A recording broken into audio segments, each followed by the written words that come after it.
दोस्तों आज की अपनी इस वीडियो में हम बात करेंगे मर्डर केस के बारे में। मर्डर के बारे में बात करेंगे, हत्या के बारे में बात करेंगे। जब भी किसी की हत्या हो जाती है दोस्तों, हत्या कई तरह से हो सकती है। मतलब कि हत्या गैर इरादतन भी हो सकती है, या फिर हत्या करने का प्रयास किया और हत्या हो गई, या फिर मान लीजिए प्लान के साथ पूरी हत्या की गई। अब कई सारे मामले हर केस को पढ़ने के बाद अलग अलग तरह से पता चलते हैं। हम जितने भी केसेस लड़ते हैं मर्डर के, उसमें हमने कई बार ऐसा देखा कि जो मर्डर हुआ, मर्डर करने का इरादा नहीं था पर वो मर्डर हो गया। पर हम बात करें प्रोफेशनल्स की, जो प्रोफेशनल जो लोग मारने के लिए ही आते हैं, उनके भी केसेस लड़े जाते हैं प्राइवेट काउंसिल्स के द्वारा, और वो भी स्टेट को जाकर चैलेंज करते हैं कि ये मर्डर नहीं है। साथ ही बात करेंगे 307 की भी, और हम ये भी इसमें बात करेंगे कि कब 299 के तहत मर्डर बनता है, कब 300 के तहत मर्डर बनता है, और कब आईपीसी का सेक्शन 301 लगता है तब मर्डर बनता है। तो सब में डिफरेंस है। आपको ये भी बताएंगे कि कब कब मर्डर केसेस में बेल आपको मिल जाती है, मतलब किस तरह के वो मर्डर होते हैं, और साथ में ही मर्डर जो कंसीडर किया जाता है वो कैसे किया जाता है। क्या मर्डर केसेस में सिर्फ और सिर्फ सजाए मौत ही मिलती है, या फिर क्या आपको 10 साल 7 साल या 20 साल की सजा भी मिल सकती है, या फिर आप पर फाइन लगाया जा सकता है। ऐसी कई सारी बातें आपके दिल में आती है। साथ में ही ट्रायल कैसे चलेगा उसके बारे में भी आपको बताएंगे। क्या ऐसे कोई नियम, कोई कानून, कोई रूल है जिसके तहत अगर आपने मर्डर किया तो आप एंटीसिपेटरी बेल ले सकते हैं। ऐसी बहुत सारी दोस्तों बातें होंगी, इन सब पर डिस्कस करेंगे। 302 आईपीसी के बारे में सजाए मौत का जो प्रावधान जिसके अंदर होता है, और जब किसी का भी मर्डर हो जाता है, हत्या हो जाती है, इन सब चीजों के बारे में काफी डिटेल में आज बात करूंगा अपनी इस वीडियो में। ज्यादा कुछ जानने के लिए दोस्तों बने रहिए हमारे इस वीडियो के साथ। नमस्कार दोस्तों, स्वागत करता हूँ फिर एक बार आप सभी का अपने इस यूट्यूब चैनल पर, जिसका नाम है फाइट फॉर ट्रू। मेरा नाम है वीरेंद्र वर्मा। जैसा आप सभी जानते हैं, हम इसी तरह की लीगल अवेयरनेस की वीडियोस आपके लिए लेकर आते हैं और आपको बनाते हैं कानूनी जानकारी। दोस्तों 302 का जो अपराध है, जो आईपीसी अगर आप देखते हैं, इंडियन पीनल कोड 1860 का जो ये एक्ट है, अगर आप इसको देखेंगे तो 302 में लिखा है पनिशमेंट फॉर मर्डर। सिर्फ इतनी बात लिखी हुई है, पनिशमेंट फॉर मर्डर। और साथ में ही अगर आप इसमें देखेंगे कि सजा कितनी है, तो यहाँ लिखा हुआ है कि whoever commits murder shall be punished with death, मतलब उसको सजाए मौत ही दी जाएगी। और साथ में लिखा है इम्प्रिजनमेंट फॉर लाइफ, और साथ में मतलब कि उम्र कैद का भी प्रावधान है, या फिर उस पर फाइन भी लगाया जाएगा। इन दोनों जो सजाए हैं इनके साथ साथ भी, जैसा मैंने पहले भी आपको कई बार बताया है दोस्तों, किसी भी सभ्यता में, किसी भी समाज में किसी को फांसी देना या किसी को मार देना, सजाए मौत देना, इसको ठीक नहीं माना जाता। इसकी आलोचना की जाती है। ह्यूमन राइट्स भी इसका विरोध करता है, लोग भी विरोध करते हैं। जितने भी एक्टिविस्ट हैं इसको चाहते नहीं कि किसी को भी मारा जाए। पर उसका क्या कि जो लोग जेल के अंदर बंद हैं और बंद होने के बावजूद भी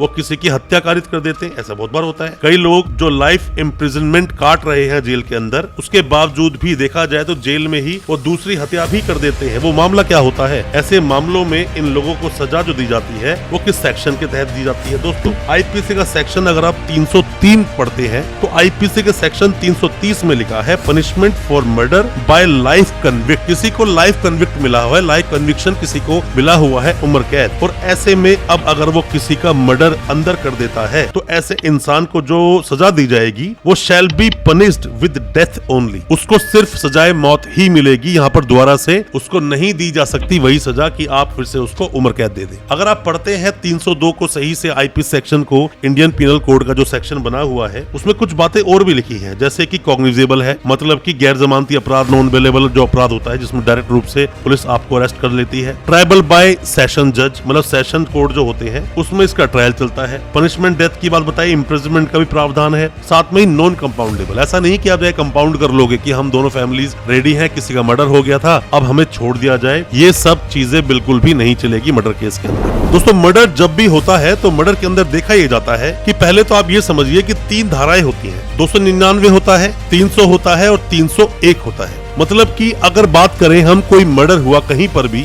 मर्डर अगर इरादतन हुआ, मतलब कि चाहते थे उसको मारना, प्लानिंग के साथ उसको मारा। अक्सर जब भी कोई मर्डर सामने आता है केस, तो इसी तरह से उस केस को चलाते हैं, जिसके अंदर 300 आईपीसी के तहत जो बातें बताई गई हैं उसके अनुसार ही केस रजिस्टर किया जाता है। और 302 में आईपीसी 302 लगाकर अगर उसमें लोग और ज्यादा भी है तो वहाँ 34 भी लगा दिया जाता है, और भी कई सारी धाराएं लगाई जाती है, डिपेंड करता है केस टू केस। अब दोस्तों बात ये आती है कि मान लीजिए कोई मर्डर कहीं पर हो भी गया, तो मर्डर जो होता है उसको आप ये भी बोल सकते हैं कि सबसे बड़ा क्राइम है अपने देश का कि किसी की हत्या कर दी, किसी की जान ले ली, एंड ऑफ लाइफ कर दिया किसी का। किलिंग जो नेचर का जो अपराध है, इसमें जल्दी से इजीली आपकी सुनवाई की नहीं जाती, वक्त लगता है इसके अंदर। बेल की अगर हम बात करें, बेल डिपेंड करता है कि मर्डर किस तरह किया गया, कितनी ब्रुटैलिटी उसमें दिखाई गई, मतलब कितना निर्दयता से वो मर्डर हुआ है।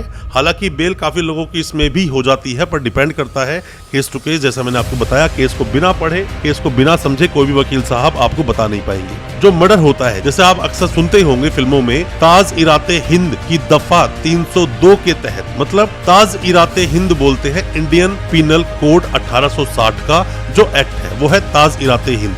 दफा मतलब सेक्शन अब बोलते हैं 302। 302 में जो पनिशमेंट लिखा हुआ है मर्डर के लिए, उसकी बात दोस्तों की जाती है। अब क्या लिखा हुआ है किताब में, अभी भी समझ लीजिए। किताब में दोस्तों ये लिखा है, जब भी कोई ऐसी घटना घटित होगी, ऐसा अपराध होगा, तो ऐसे व्यक्ति को जिसने वो अपराध किया है, उसको पनिशमेंट दी जाएगी डेथ की, मतलब कि उसको डेथ पनिशमेंट दी जाएगी, या फिर इम्प्रिजनमेंट ऑफ लाइफ दिया जाएगा, और साथ में फाइन भी लगाया जा सकता है। दोस्तों अगर ये वीडियो आपको अच्छा लग रहा है तो अभी इस वीडियो को लाइक करें, ताकि इसी तरह की लाइक से हमें मोटिवेशन मिल सके और प्रोत्साहन मिल सके इसी तरह की लीगल अवेयरनेस की वीडियोस आप तक पहुंचाने के लिए। और आप अगर पहली बार आए हैं हमारे इस चैनल पर, पहली बार देख रहे हैं हमारे इस वीडियो को, हमारे चैनल को अभी सब्सक्राइब करें, साथ में लगा बेल आइकन जरूर दबा दें, ताकि इसी तरह की लीगल अवेयरनेस की वीडियोस आप तक पहुंच सके सबसे पहले। दोस्तों हम बात करते हैं बेल की, कि इसमें 302 में बेल के क्या प्रावधान है, बेल आप कैसे लेंगे। दोस्तों होता क्या है कि सबसे आसान 302 में बेल होती है इंटरिम बेल लेना। इंटरिम बेल क्या है? इंटरिम बेल की आपके घर परिवार में, मान लीजिए कोई भी इंसान जो एक्यूज है, जेल में बंद है, 2, 3, 4 साल हो गए उसको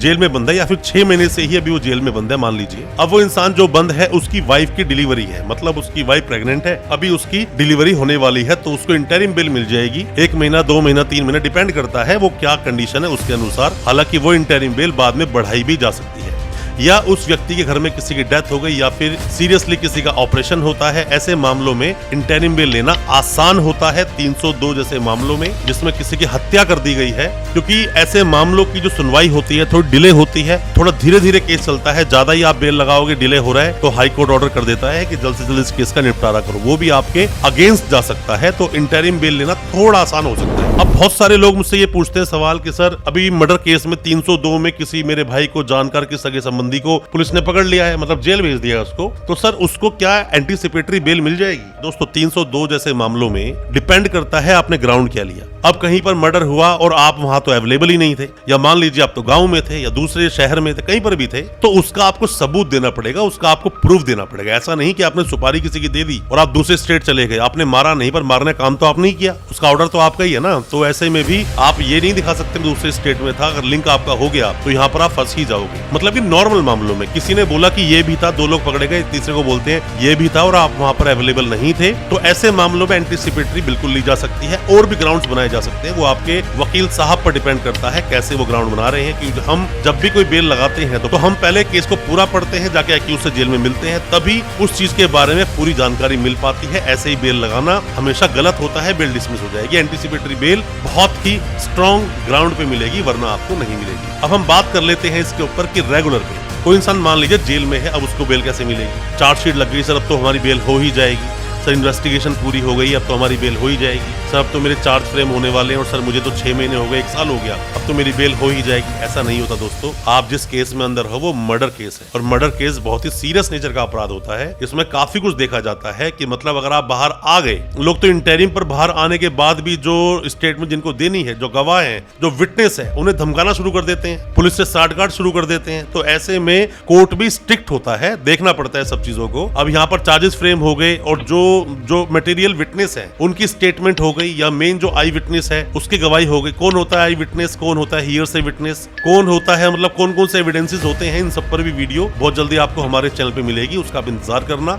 बहुत डिटेल में हम बात करेंगे एविडेंस कौन सा मान्य कोर्ट में होता है, कौन सा मान्य नहीं होता, उन सब पर भी बहुत जल्दी वीडियो लेकर आएंगे। पर मर्डर केस में आपको देखना पड़ेगा कि किस किस की स्टेटमेंट हो गई, किस किस की गवाही हो गई, उसके बाद ही बेल के आपके अच्छे ग्राउंड्स बन पाते हैं। हालांकि दोस्तों आपको एक बात और ढंग से पता होनी ही चाहिए, फिर चाहे इंटरिम बेल पे जाएं, एंटीसिपेटरी बेल पे जाएं, फिर आप रेगुलर बेल पे ही क्यों ना जाएं।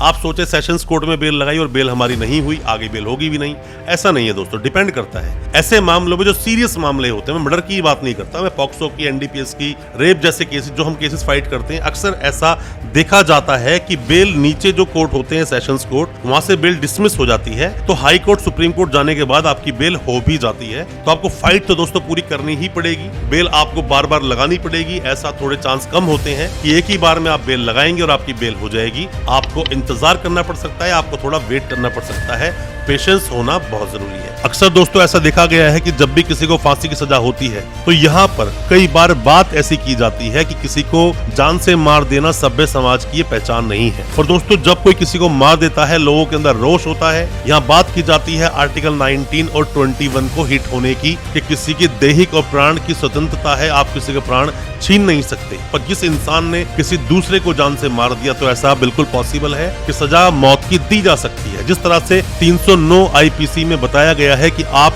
आत्महत्या नहीं कर सकते, उसी तरह से आप किसी को मार भी नहीं सकते।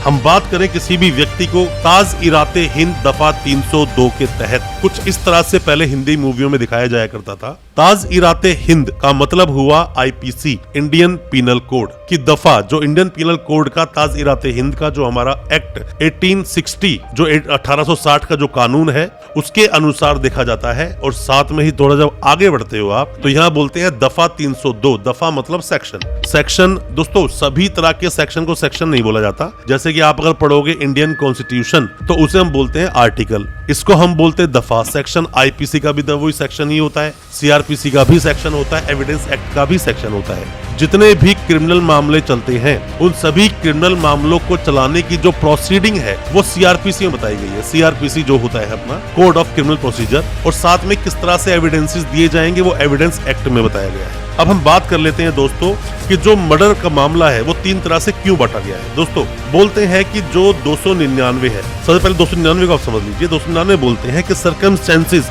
चाहे कुछ भी रहे हो पर किसी भी इंसान की जान गई है, ऐसे मामले में कल्पेबल होमोसाइड की बात करता है 299। अब दोस्तों कल्पेबल होमोसाइड में अब उसको मारने का, जिस इंसान की मौत हुई, जिसकी हत्या कर दी गई, उसमें अब आपने जान से मारा, जिसको वो जानबूझकर मारा या गलती से मर गया, ये बात की बात है, ट्रायल तय करेगा। बट फिलहाल कोई इंसान मरा है, वही कल्पेबल होमोसाइड में काफी डिटेल में बताया गया है। जब भी मैं वीडियो लेकर आऊंगा कल्पेबल होमोसाइड को तो डिटेल में बताऊंगा। आप 300 पर और 301 पर भी डिटेल वीडियो हम लोग बनाएंगे, बट अभी मैं आपको शॉर्ट में बता रहा हूँ। 300 का मतलब आईपीसी का मतलब ये है अपराध हुआ है, किसी का मर्डर हुआ है और इरादा उसमें था किसी को मारने का, यह 300। जब भी आप देखो किसी का मर्डर होता है 302 के तहत जब कोई केस दर्ज होता है तो वहां 300 को रेफरेंस माना जाता है कि 300 के बाद ही 302 को बनाया जाता है। 301 बोलता है गैर इरादतन हत्या, किसी को इरादा नहीं था मारने का उस व्यक्ति को पर वो मर गया। गैर इरादतन हत्या के मामले में अगर देखा जाए तो यहाँ पर भी 302 के तहत जब मुकदमा दर्ज होता है तो उसके अंदर भी सजा का जो प्रावधान है वो सेम है। दोस्तों ये जो सजा है, या फिर मैं बोलूं 302 का जो मामला है किसी को मारने का, कोई इंसान मर जाता है, ये कोई नया नहीं है। अगर आप मामले चीटिंग, फॉर्जरी जैसे देखो, जो आईटी एक्ट बन गया 420 में, जो ऑनलाइन फ्रॉड होते हैं, ये बेशक अभी के कानून है, ज्यादा बड़े कानून नहीं है। पॉक्सो एक्ट भी अब जाके आया, पर ये जो मर्डर है, जो लोगों को मारा जाता है, ये अभी की बात नहीं है, कितने हजारों सालों से ही ऐसा चलता आ रहा है और ये चीजें होती हैं। इस पर कानून और स्ट्रिक्ट किए गए आगे जाकर कि अब तो ऐसा होता है कि किसी को आप थप्पड़ भी मार दो तो उस पर भी केस दर्ज हो जाता है। उस पर हालांकि हमने वीडियो अलग से बनाया हुआ है, आप उस वीडियो को देख जरूर लेना। कोई भी किसी तरह का सवाल आपके दिल में दोस्तों मर्डर केस को लेकर सवाल अपने पूछें, कमेंट बॉक्स जाके हमें सजेस्ट करें, या फिर कुछ जानना चाहते हैं अपने केस को लेकर हमें व्हाट्सएप करें, हम आपको रिप्लाई करेंगे। हो सकता है आपको आपके केस से हम आसानी से निकाल पाए। बहुत बहुत शुक्रिया, धन्यवाद हमारी इस वीडियो के साथ बने रहने के लिए।